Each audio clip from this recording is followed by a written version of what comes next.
Surat Paulus yang pertama kepada Timotius. 1 Timotius pasal 1 sampai pasal 6. Dan surat Paulus yang kedua kepada Timotius. 2 Timotius pasal 1 sampai pasal 4. 1 Timotius pasal 1 ayat 1 sampai 20. Dari Paulus, Rasul Kristus Yesus menurut perintah Allah, Juru Selamat kita, dan Kristus Yesus, dasar pengharapan kita. Kepada Timotius, anakku yang sah di dalam iman, kasih karunia, rahmat, dan damai sejahtera dari Allah Bapa dan Kristus Yesus Tuhan kita menyertai engkau. Ketika aku hendak meneruskan perjalananku ke wilayah Makedonia, aku telah mendesak engkau supaya engkau tinggal di Efesus dan menasihatkan orang-orang tertentu agar mereka jangan mengajarkan ajaran lain ataupun sibuk dengan dongeng dan silsilah yang tiada putus-putusnya, yang hanya menghasilkan persoalan belaka dan bukan tertib hidup keselamatan yang diberikan Allah dalam iman.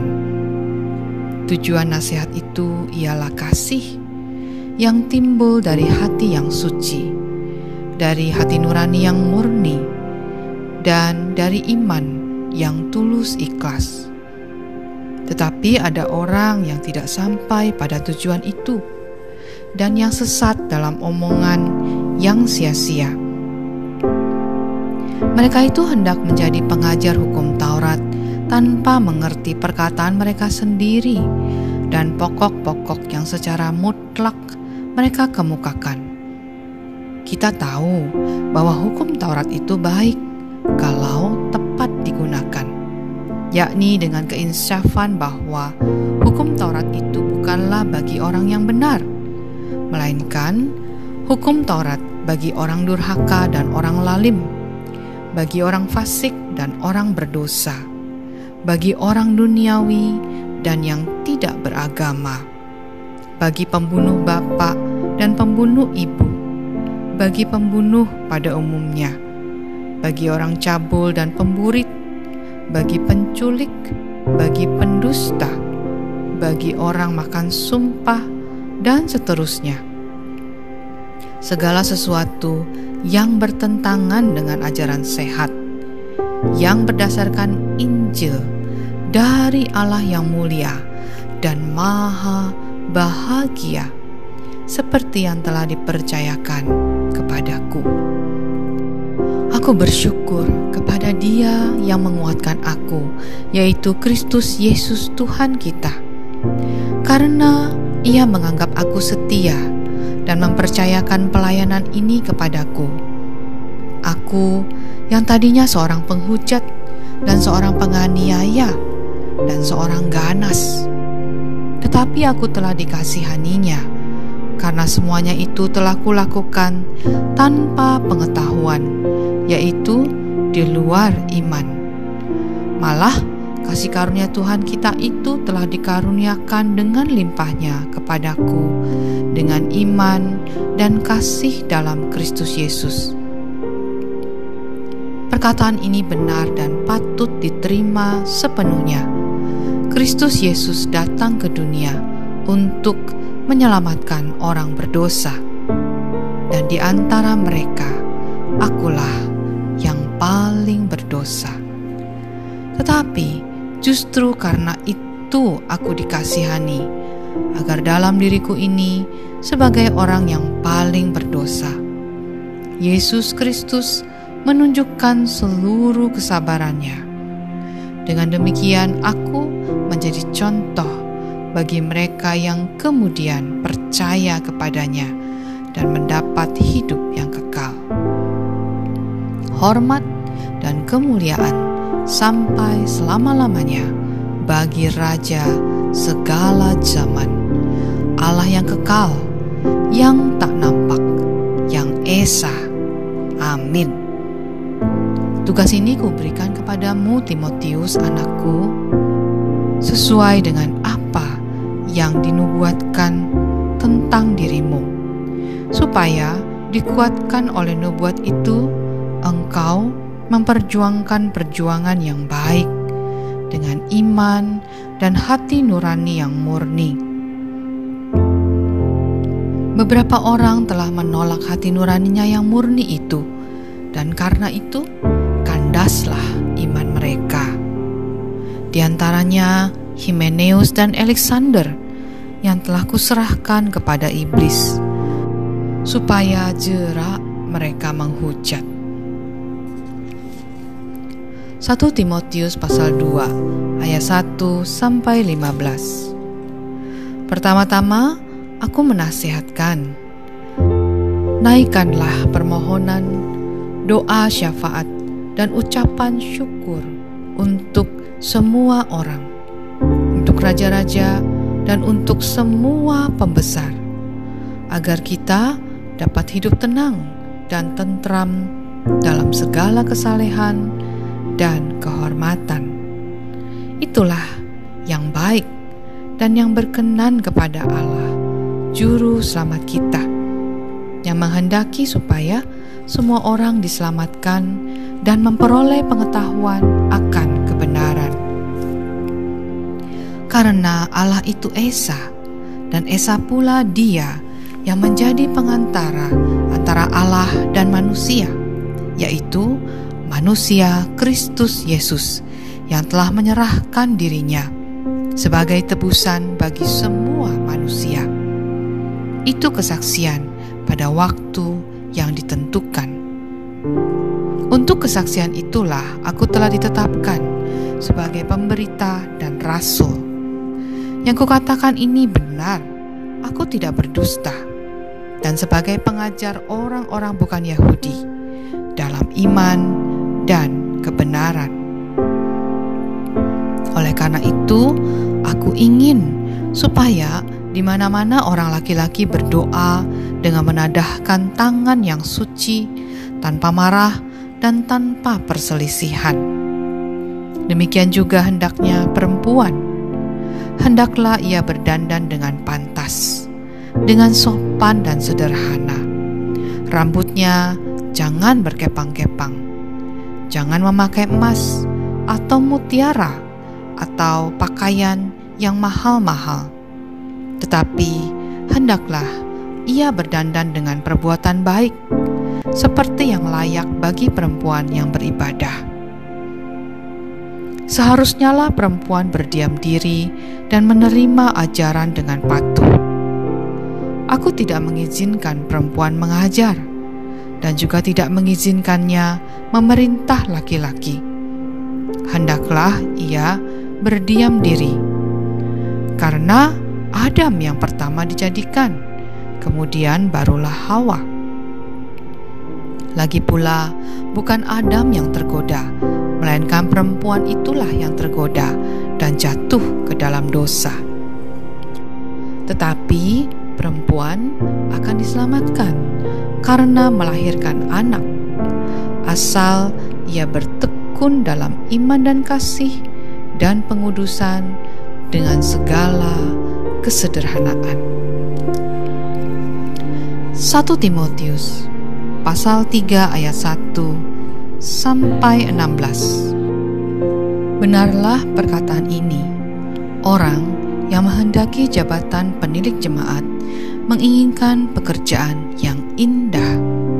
Karena itu, penilik jemaat haruslah seorang yang tak bercacat, suami dari satu istri, dapat menahan diri, bijaksana, sopan, suka memberi tumpangan, cakap mengajar orang, bukan peminum, bukan pemarah, melainkan peramah, pendamai, bukan hamba uang, seorang kepala keluarga yang baik, disegani dan dihormati oleh anak-anaknya.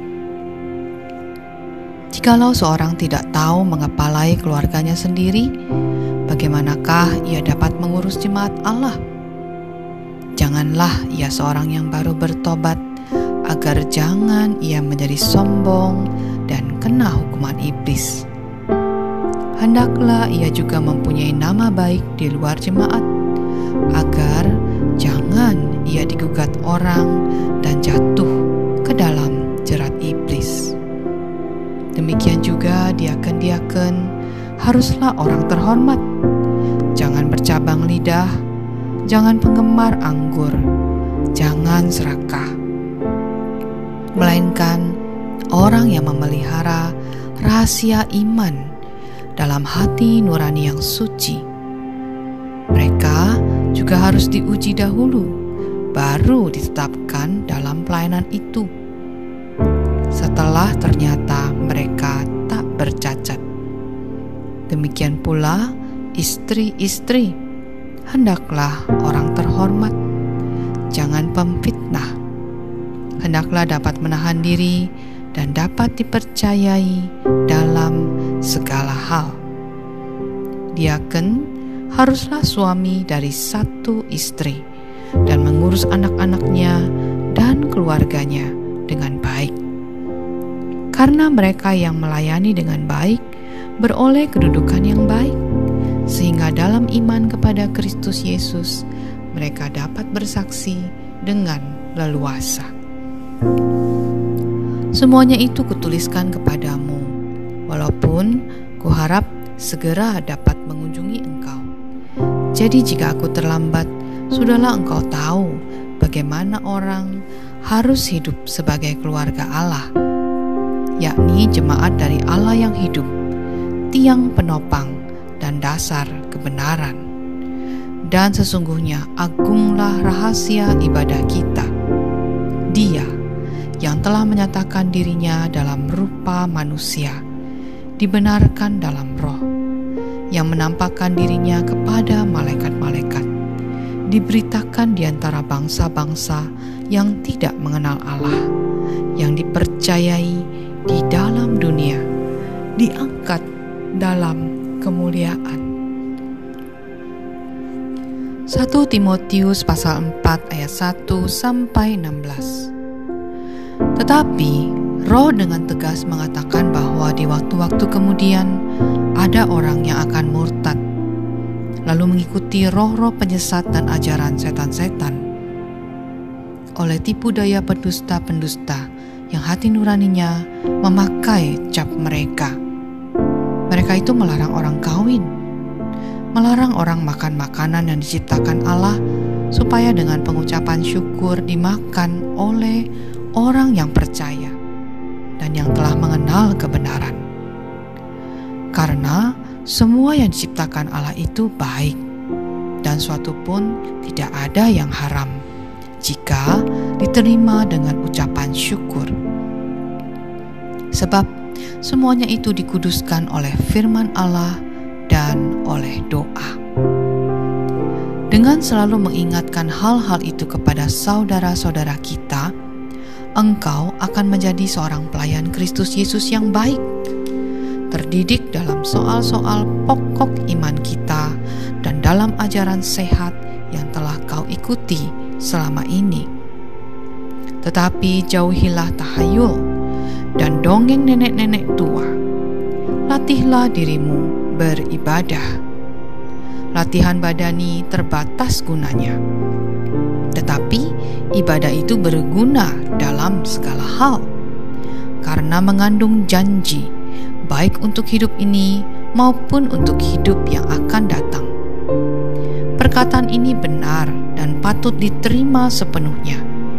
Itulah sebabnya kita berjerih payah dan berjuang, karena kita menaruh pengharapan kita kepada Allah yang hidup, Juru Selamat semua manusia, terutama mereka yang percaya. Beritakanlah dan ajarkanlah semuanya itu. Jangan seorang pun menganggap engkau rendah karena engkau muda. Jadilah teladan bagi orang-orang percaya dalam perkataanmu, dalam tingkah lakumu, dalam kasihmu, dalam kesetiaanmu, dan dalam kesucianmu. Sementara itu, sampai aku datang, bertekunlah dalam membaca kitab-kitab suci, dalam membangun, dan dalam mengajar.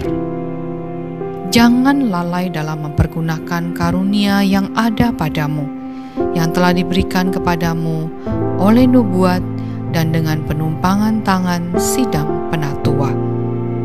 Perhatikanlah semuanya itu, hiduplah di dalamnya, supaya kemajuanmu nyata kepada semua orang.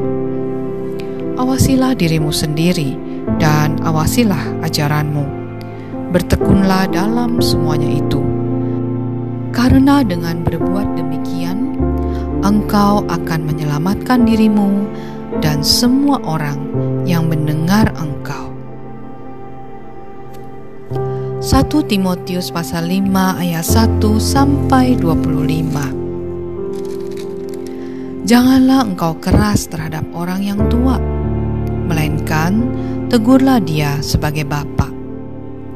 Tegurlah orang-orang muda sebagai saudaramu, perempuan-perempuan tua sebagai ibu, dan perempuan-perempuan muda sebagai adikmu dengan penuh kemurnian. Hormatilah janda-janda yang benar-benar janda. Tetapi jikalau seorang janda mempunyai anak atau cucu, hendaklah mereka itu pertama-tama belajar berbakti kepada kaum keluarganya sendiri dan membalas budi orang tua dan nenek mereka, karena itulah yang berkenan kepada Allah.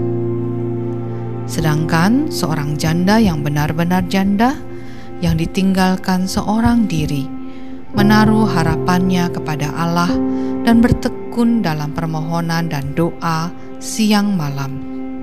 Tetapi seorang janda yang hidup mewah dan berlebih-lebihan, ia sudah mati selagi hidup.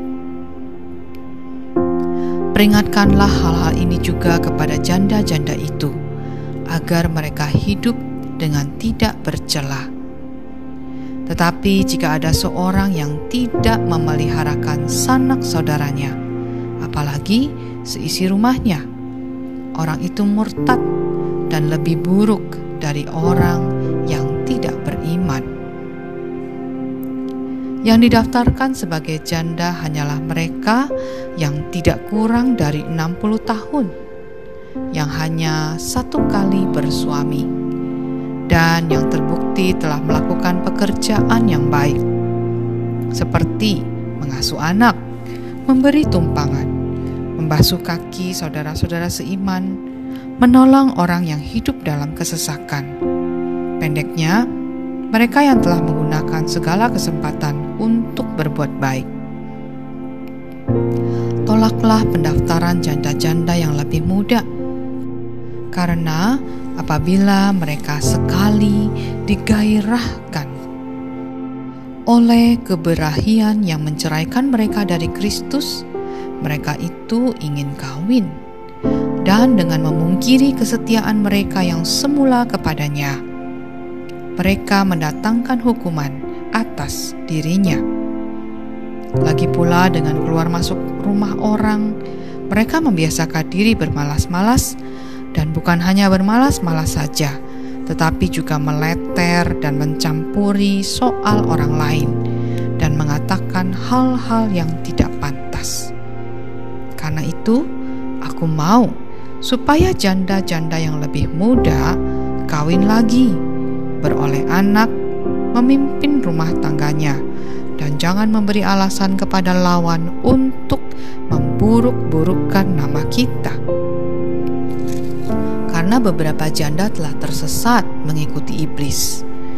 Jika seorang laki-laki atau perempuan yang percaya mempunyai anggota keluarga yang janda, hendaklah ia membantu mereka, sehingga mereka jangan menjadi beban bagi jemaat.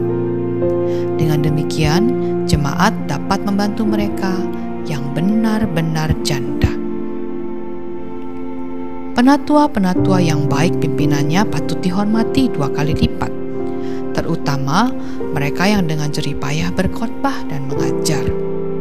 Bukankah kitab suci berkata, "Janganlah engkau memberangus mulut lembu yang sedang mengirik, dan lagi seorang pekerja patut mendapat upahnya. Janganlah engkau menerima tuduhan atas seorang penatua kecuali kalau didukung oleh 2 atau 3 orang saksi. Mereka yang berbuat dosa hendaklah kau tegur di depan semua orang, agar yang lain itu pun takut. Di hadapan Allah dan Kristus Yesus dan malaikat-malaikat pilihannya, kupesankan dengan sungguh kepadamu, camkanlah petunjuk ini tanpa prasangka dan bertindaklah dalam segala sesuatu tanpa memihak. Janganlah engkau terburu-buru menumpahkan tangan atas seseorang, dan janganlah terbawa-bawa ke dalam dosa orang lain. Jagalah kemurnian dirimu. Janganlah lagi minum air saja, melainkan tambahkanlah anggur sedikit, berhubung pencernaanmu terganggu dan tubuhmu sering lemah. Dosa beberapa orang mencolok, seakan-akan mendahului mereka ke pengadilan, tetapi dosa beberapa orang lagi baru menjadi nyata kemudian. Demikian pun perbuatan baik itu segera nyata, dan kalau tidak demikian, ia tidak dapat terus tinggal tersembunyi. 1 Timotius pasal 6 ayat 1 sampai 21. Semua orang yang menanggung beban perbudakan hendaknya menganggap tuan mereka layak mendapat segala penghormatan, agar nama Allah dan ajaran kita jangan dihujat orang. Jika tuan mereka seorang percaya, janganlah ia kurang disegani, karena bersaudara dalam Kristus. Melainkan hendaklah tuannya itu dilayani mereka dengan lebih baik lagi, karena Tuan yang menerima berkat pelayanan mereka ialah saudara yang percaya dan yang kekasih. Ajarkanlah dan nasihatkanlah semuanya ini. Jika seorang mengajarkan ajaran lain dan tidak menurut perkataan sehat, yakni perkataan Tuhan kita Yesus Kristus, dan tidak menurut ajaran yang sesuai dengan ibadah kita, ia adalah seorang yang berlagak tahu, padahal tidak tahu apa-apa. Penyakitnya ialah mencari-cari soal dan bersilat kata yang menyebabkan dengki, cedera, fitnah, curiga, percekcokan antara orang-orang yang tidak lagi berpikiran sehat dan yang kehilangan kebenaran, yang mengira ibadah itu adalah suatu sumber keuntungan.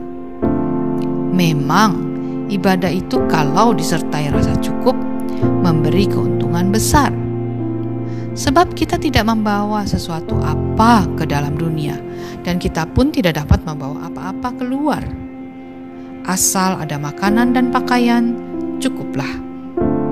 Tetapi mereka yang ingin kaya terjatuh ke dalam pencobaan, ke dalam jerat, dan ke dalam berbagai-bagai nafsu yang hampa dan yang mencelakakan, yang menenggelamkan manusia ke dalam keruntuhan dan kebinasaan.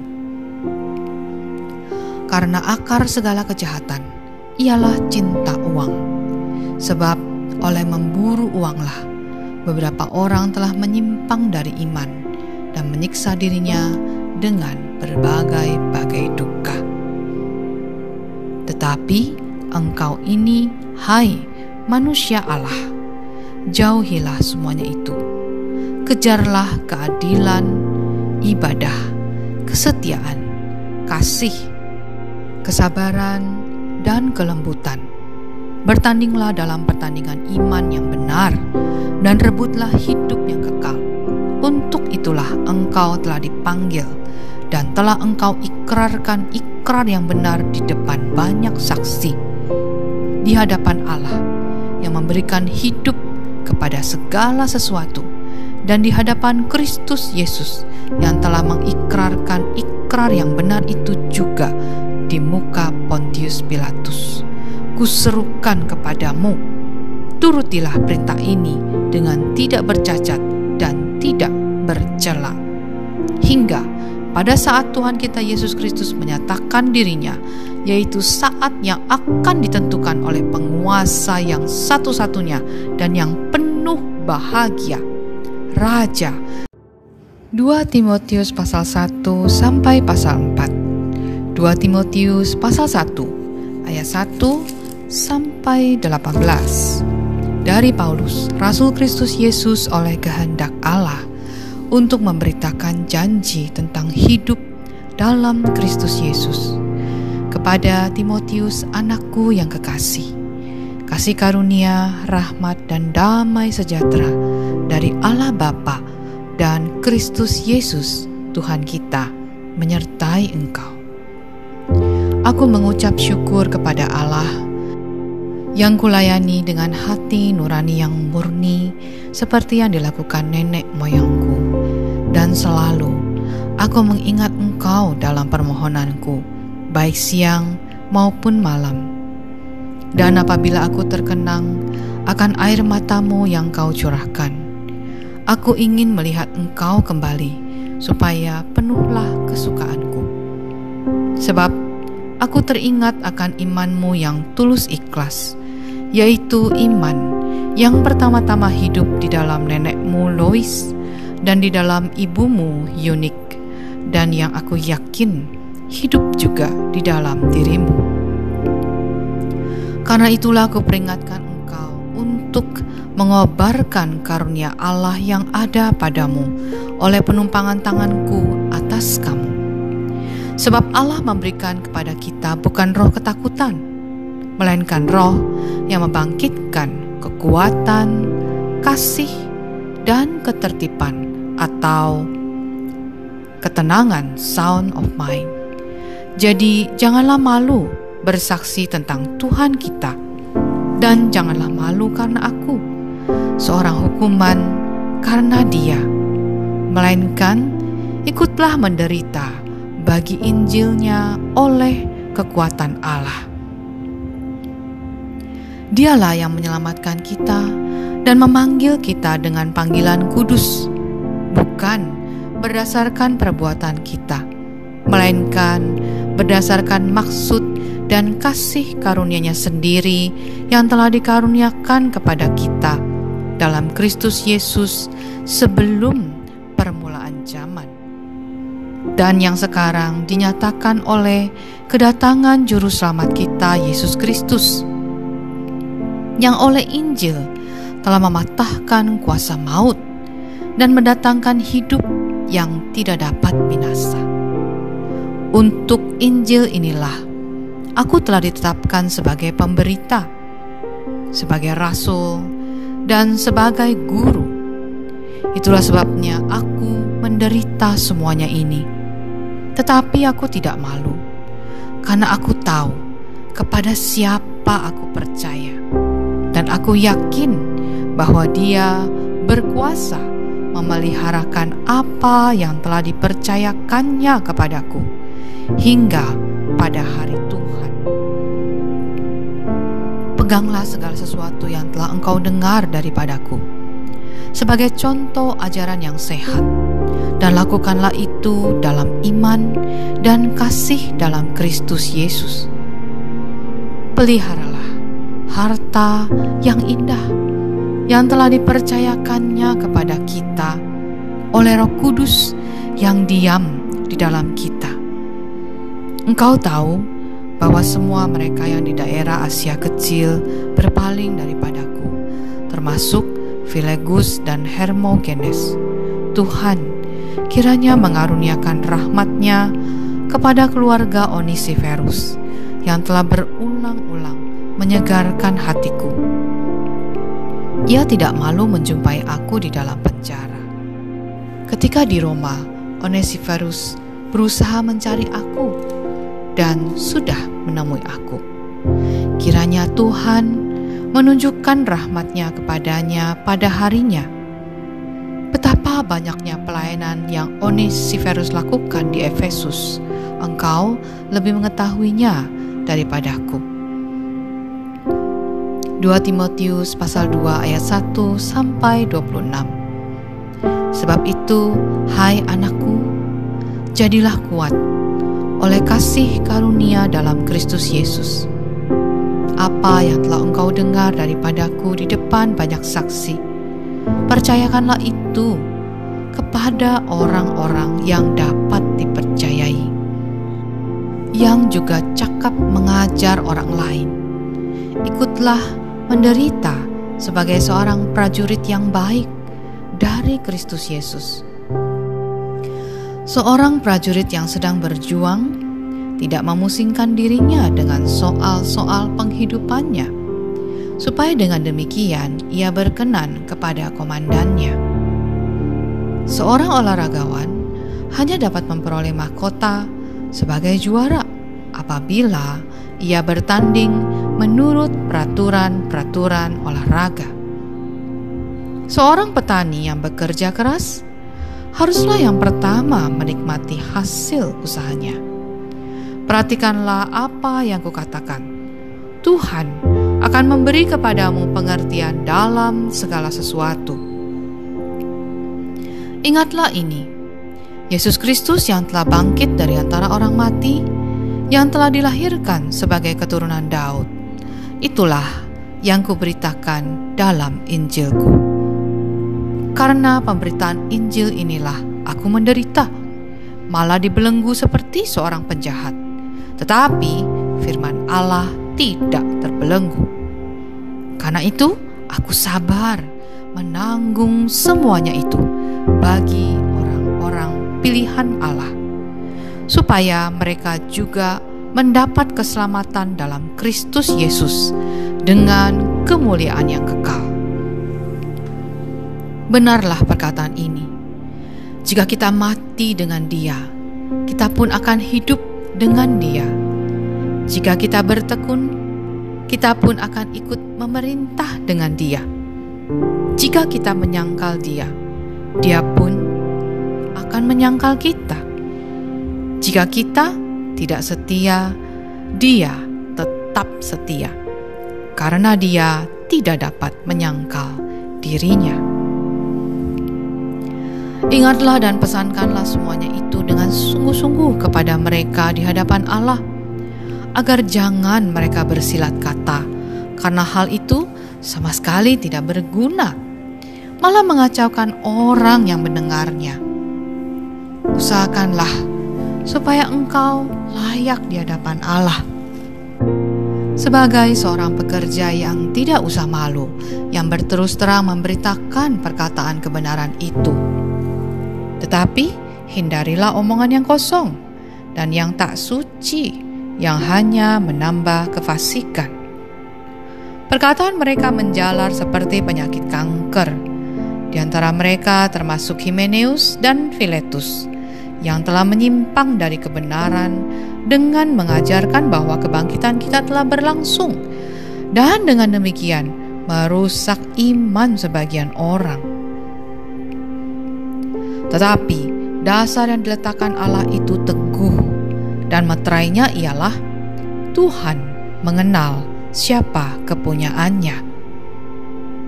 Dan setiap orang yang menyebut nama Tuhan hendaklah meninggalkan kejahatan.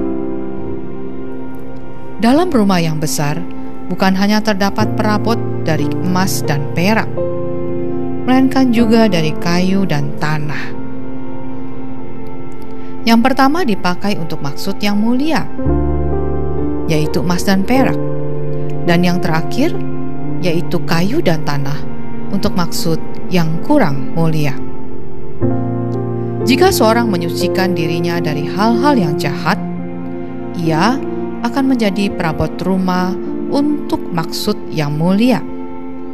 Ia dikuduskan, dipandang layak untuk dipakai tuannya, dan disediakan untuk setiap pekerjaan yang mulia.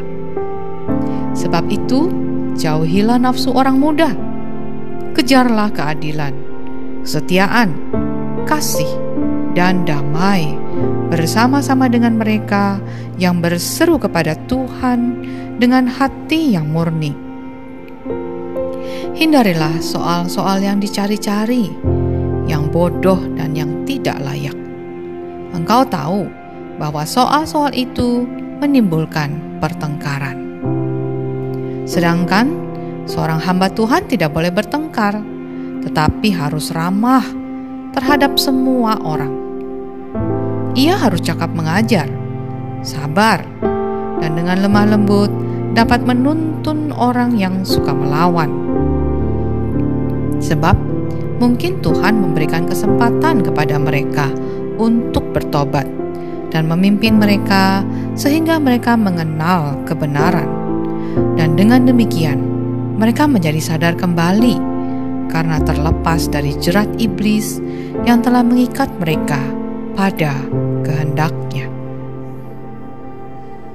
2 Timotius pasal 3 ayat 1-17. Ketahuilah bahwa pada hari-hari terakhir akan datang masa yang sukar. Manusia akan mencintai dirinya sendiri dan menjadi hamba uang. Mereka akan membual dan menyombongkan diri. Mereka akan menjadi pemfitnah. Mereka akan berontak terhadap orang tua dan tidak tahu berterima kasih, tidak mempedulikan agama, tidak tahu mengasihi, tidak mau berdamai, suka menjelekkan orang, tidak dapat mengekang diri, garang, tidak suka yang baik, suka mengkhianat, tidak berpikir panjang, berlagak tahu, lebih menuruti hawa nafsu daripada menuruti Allah. Secara lahiriah, mereka menjalankan ibadah mereka, tetapi pada hakikatnya mereka memungkiri kekuatannya. Jauhilah mereka itu. Sebab di antara mereka terdapat orang-orang yang menyelundup ke rumah orang lain dan menjerat perempuan-perempuan lemah yang syarat dengan dosa dan dikuasai oleh berbagai-bagai nafsu, yang walaupun selalu ingin diajar, namun tidak pernah dapat mengenal kebenaran. Sama seperti Yanes dan Yambres menentang Musa, demikian juga mereka menentang kebenaran. Akal mereka bobrok dan iman mereka tidak tahan uji. Tetapi sudah pasti mereka tidak akan lebih maju, karena seperti dalam hal Yanes dan Yambres, kebodohan mereka pun akan nyata bagi semua orang. Tetapi engkau telah mengikuti ajaranku, cara hidupku, pendirianku, imanku, kesabaranku, kasihku, dan ketekunanku. Engkau telah ikut menderita penganiayaan dan sengsara, seperti yang telah kuderita di Antiokhia dan di Ikonium dan di Listra. Semua penganiayaan itu kuderita, dan Tuhan telah melepaskan aku daripadanya. Memang setiap orang yang mau hidup beribadah di dalam Kristus Yesus akan menderita aniaya. Sedangkan orang jahat dan penipu akan bertambah jahat. Mereka menyesatkan dan disesatkan. Tetapi hendaklah engkau tetap berpegang pada kebenaran yang telah engkau terima dan engkau yakini, dengan selalu mengingat orang yang telah mengajarkannya kepadamu. Ingatlah juga bahwa dari kecil engkau sudah mengenal kitab suci yang dapat memberi hikmat kepadamu dan menuntun engkau kepada keselamatan oleh iman kepada Kristus Yesus. Segala tulisan yang diilhamkan Allah memang bermanfaat untuk mengajar, untuk menyatakan kesalahan, untuk memperbaiki kelakuan, dan untuk mendidik orang dalam kebenaran. Dengan demikian, tiap-tiap manusia kepunyaan Allah diperlengkapi untuk setiap perbuatan baik. 2 Timotius pasal 4 ayat 1-22. Di hadapan Allah dan Kristus Yesus yang akan menghakimi orang yang hidup dan yang mati, aku berpesan dengan sungguh-sungguh kepadamu demi penyataannya dan demi kerajaannya. beritakanlah firman. Siap sedialah, baik atau tidak baik waktunya. Nyatakanlah apa yang salah. Tegurlah dan nasihatilah dengan segala kesabaran dan pengajaran. Karena akan datang waktunya orang tidak dapat lagi menerima ajaran sehat, tetapi mereka akan mengumpulkan guru-guru menurut kehendaknya untuk memuaskan keinginan telinganya. Mereka akan memalingkan telinganya dari kebenaran dan membukanya bagi dongeng. Tetapi kuasailah dirimu dalam segala hal. Sabarlah menderita. Lakukanlah pekerjaan pemberita Injil dan tunaikanlah tugas pelayananmu. Mengenai diriku, darahku sudah mulai dicurahkan sebagai persembahan, dan saat kematianku sudah dekat. Aku telah mengakhiri pertandingan yang baik. Aku telah mencapai garis akhir, dan aku telah memelihara iman. Sekarang telah tersedia bagiku mahkota kebenaran yang akan dikaruniakan kepadaku oleh Tuhan, Hakim yang adil, pada harinya. Tetapi bukan hanya kepadaku, melainkan kepada semua orang yang merindukan kedatangannya. Berusahalah supaya segera datang kepadaku, karena Demas telah mencintai dunia ini dan meninggalkan aku. Ia telah berangkat ke Tesalonika. Kreskes telah pergi ke Galatia, dan Titus ke Dalmatia. Hanya Lukas yang tinggal dengan aku. Jemputlah Markus dan bawalah ia kemari, karena pelayanannya penting bagiku. Tikikus telah kukirim ke Efesus. Jika engkau kemari, bawa juga jubah yang kutinggalkan di Troas, di rumah Karpus, dan juga kitab-kitabku, terutama perkamen itu. Alexander tukang tembaga itu telah banyak berbuat kejahatan terhadap aku. Tuhan akan membalasnya menurut perbuatannya. Hendaklah engkau juga waspada terhadap dia, karena dia sangat menentang ajaran kita. Pada waktu pembelaanku yang pertama, tidak seorang pun yang membantu aku. Semuanya meninggalkan aku. Kiranya hal itu jangan ditanggungkan atas mereka. Tetapi Tuhan telah mendampingi aku dan menguatkan aku, supaya dengan perantaranku Injil diberitakan dengan sepenuhnya, dan semua orang bukan Yahudi mendengarkannya. Dengan demikian, aku lepas dari mulut singa, dan Tuhan akan melepaskan aku dari setiap usaha yang jahat. Dia akan menyelamatkan aku, sehingga aku masuk ke dalam kerajaannya di surga. Baginyalah kemuliaan selama-lamanya. Amin. Salam kepada Priska dan Aquila, dan kepada keluarga Onesiferus. Erastus tinggal di Korintus, dan Trofimus kutinggalkan dalam keadaan sakit di Miletus. Berusahalah kemari sebelum musim dingin. Salam dari Ebulus dan Pudes dan Linus dan Claudia, dan dari semua saudara. Tuhan menyertai rohmu. Kasih karunia-Nya menyertai kamu.